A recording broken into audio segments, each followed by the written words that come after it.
মৃত্যুর ৪০ দিন আগে মানুষ যে তিনটা স্বপ্ন বারবার দেখে, মানুষের যে তিনটা স্বপ্ন বারবার আসে ঘুমের মধ্যে, মৃত্যুর ৪০ দিন আগে যদি আমরা এই তিনটা স্বপ্ন যদি আমরা বারবার দেখে থাকি, তাহলে বুঝে নিতে হবে আমাদের মৃত্যু খুব সন্নিকটে, আমাদের মৃত্যু অচিরেই আসবে, আমরা মৃত্যুর করে ঢলে পড়ব।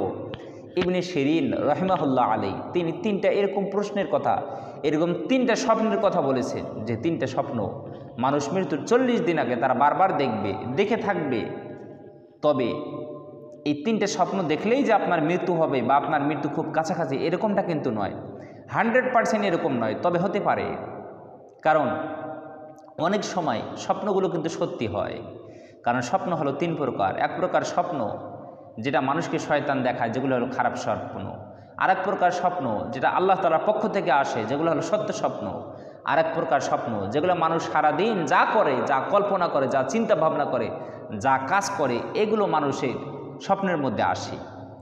তো সত্য স্বপ্ন এগুলো কিন্তু বাস্তবায়িত হয়। ইবনে শিরিন রহিমাহুল্লাহ আলাইহির কাছে মানুষ প্রশ্ন করতো, এই স্বপ্নের কী ব্যাখ্যা হবে, এটার কী ব্যাখ্যা হবে, সেটার কী ব্যাখ্যা হবে। তো তিনি এরকম তিনটে স্বপ্নের কথা বলেছেন যে এই তিনটে স্বপ্ন যদি কোনো মানুষ যদি মৃত্যুর আগে দেখে, তাহলে বুঝে নিতে হবে ওই মানুষটার মৃত্যু খুব কাছাকাছি। এই জন্য ওই মানুষটাকে তাওবা করে নিতে হবে, ইস্তেগফার করে নিতে হবে, আল্লাহ তাআলার কাছে ক্ষমা চেয়ে নিতে হবে। কোন তিনটা স্বপ্ন, চলুন কথা না বাড়িয়ে আমরা জেনে নেই। প্রথমত, যে স্বপ্ন মানুষ মৃত্যুর ৪০ দিন আগে বারবার দেখে, সেটি হলো ওই মানুষটা স্বপ্নে যদি দেখে তার পূর্বপুরুষ যারা দুনিয়া থেকে বিদায় নিয়েছে, তার মা হোক, বাবা হোক, চাচা হোক, চাচি হোক, আত্মীয় স্বজন, নানা হোক, নানি হোক, বিভিন্ন ধরনের আত্মীয় স্বজন যদি স্বপ্নে এসে তাকে যদি ডাকে, আসো তুমি আমার সাথে সাথে আসো, তুমি আমার পিছনে আসো, এরকম করে ওই মৃত ব্যক্তি যদি তার আত্মীয় স্বজন যদি তাকে ঘুমের মধ্যে যদি ডাকে, তাহলে ইবনে শিরিন রহিমাহুল্লাহ আলাইহি তিনি বলেন, তার বুঝে নিতে হবে ওই মানুষটার মৃত্যু কি খুব কাছাকাছি। মৃত মানুষ তাকে ডেকে নিয়ে যাওয়া মানে তাদের কাছে সে তাকে ডেকে নিয়ে যাচ্ছে, মানে তারও মৃত্যু খুব অচিরেই হবে। এজন্য আমরা যদি এরকম স্বপ্ন যদি দেখি, তবে 100% যে বাস্তবায়িত হবে তা নয়, হতে পারে। এরকম স্বপ্ন যদি আমরা দেখি, আমরা সাথে সাথে আমরা তাওবা করে নেব, ইস্তেগফার করে নেব। আমরা যে গুনার কাজের সাথে জড়িত, এগুলো থেকে আমরা দূরে থাকব, আল্লাহ তাআলার কাছে ক্ষমা চাইব। কারণ এরকম স্বপ্ন দেখলেই বুঝতে হবে যে হয়তোবা আমার মৃত্যু খুব কাছাকাছি হবে। তবে এই স্বপ্নগুলোর আরও ব্যাখ্যা করেছেন যে কোনো মানুষ যদি এরকম স্বপ্ন যদি দেখে থাকে, তাহলে বুঝে নিতে হবে সে কোনো কঠিন বিপদের মধ্যে পড়তে চলেছে, সে কঠিন বিপদ তার সামনে আসতেছে। এই কারণে তাকে আল্লাহ তাআলার কাছে ক্ষমা চাইতে হবে, আল্লাহ তাআলার কাছে সাহায্য চাইতে হবে, এবং নিজের গুনাহ থেকে ওই মানুষটাকে কী করে নিতে হবে, তাওবা করে নিতে হবে। তাহলে প্রথমত যে স্বপ্ন মানুষ মৃত্যুর আগে দেখবে, সেটা হলো মৃত ব্যক্তিটাকে ডাকবে যে আসো, তুমি আমার সাথে আসো, তুমি আমার পিছনে পিছনে আসো, তুমি আমার কাছাকাছি চলে আসো, আমার সাথে সাথে আসো। এরকম স্বপ্ন যদি আমরা দেখি, তাহলে আমরা আল্লাহ তাআলার কাছে ক্ষমা চেয়ে নেব, ইস্তেগফার করব, এবং আমরা ভালো হয়ে যাব।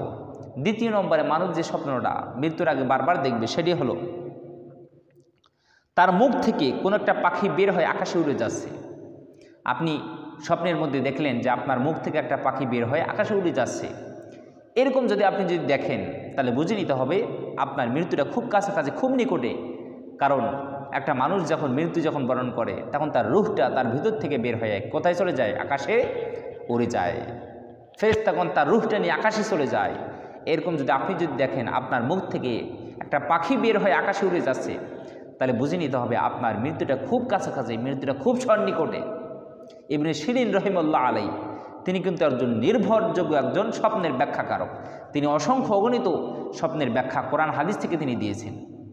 এজন্য আমরা যদি এরকম স্বপ্ন যদি দেখি যে আমাদের মুখ থেকে কোনো একটা পাখি বের হয়ে যাচ্ছে, পাখি বের হয়ে আকাশে উড়ে যাচ্ছে, তাহলে বুঝে নিতে হবে আমাদের মৃত্যুটা খুব কাছাকাছি হতে পারে। তাহলে এইরকম স্বপ্ন যদি আমরা দেখি, আমরা তাওবা করে নেব, ইস্তেগফার করে নেব, আমরা আল্লাহ তাআলার কাছে ক্ষমা চেয়ে নেব, এবং আমরা নামাজ যদি না পড়ে থাকি, আমরা নামাজ পড়ে নেব। আমরা যদি সুদের সাথে, ঘুষের সাথে, অন্যায়ের সাথে যদি আমরা জড়িত থাকি, তাহলে আমরা ভালো হয়ে যাব।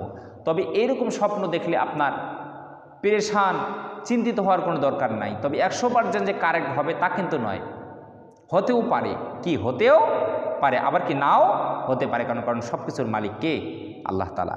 এরপর 3 নম্বরে যে স্বপ্ন যদি আমরা দেখি, যে স্বপ্নটা দেখলে আমরা বুঝবো যে আমাদের মৃত্যুটা খুব কাছাকাছি, খুব নিকটে, সেটি হলো স্বপ্নের মধ্যে যদি আপনি দেখেন যে এক দেশ থেকে আপনি আর এক দেশে ভ্রমণ করতেছেন, আপনার দেশ বাংলাদেশ, আপনি বাংলাদেশ থেকে পাকিস্তান ভ্রমণ করতেছেন, আপনি ভারতে যাচ্ছেন, আপনি নেপালে যাচ্ছেন, আপনি ভুটানে যাচ্ছেন আপনার দেশ থেকে।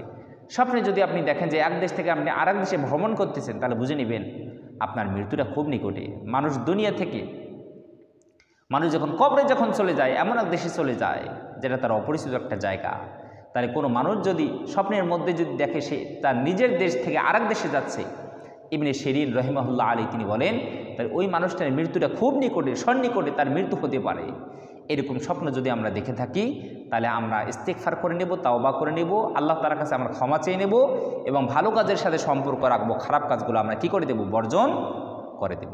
আল্লাহ পাক রব্বুল আলামিন আমাদের সবাইকে সবসময় মরণের জন্য প্রস্তুত থাকার, প্রস্তুতি গ্রহণ করার তৌফিক যেন দান করে। সকলে বলি আল্লাহুম্মা আমিন।